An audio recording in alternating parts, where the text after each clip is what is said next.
Cashirkan wuxuu ka hadlayaa sanadka bilaha ku dhex jiro. 12 bilood oo sanad ku dhex jiro ayuu ka hadlayaa. Laba qofooda marka waa wada sheekaysi. Ingiriisi hadaa u dhahno waa conversation. Marka laba qofood su'aal iyo jawaab isdhaafsanaya. Kan ugu horeeya marka waxaa loo kala bixiyay A iyo B loo kala bixiyay.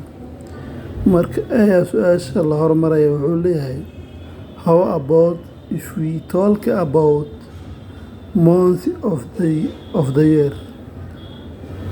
Sidee u aragtaa haddii aan ka hadalno sanadka bilaha ku dhex jira?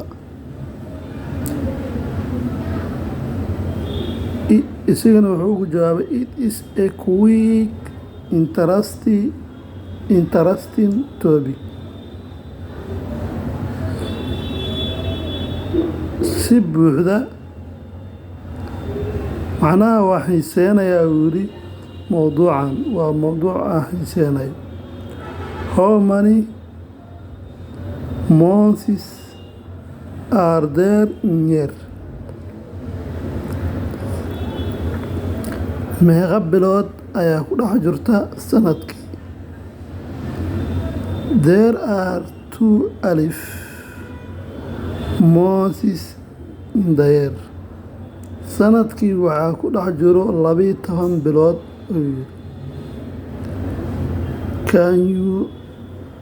Can you tell me their names? Ma ii sheegi kartaa magacyadooda? Yes, I can tell you. Waan kuu sheegi karaa their names magacyadooda. They are waxay kala yihiin January, February, March, April, May, June, July, August, September, October, November, and December. What month is the year? Bishan waa bishee? It is June. Bishan waa June.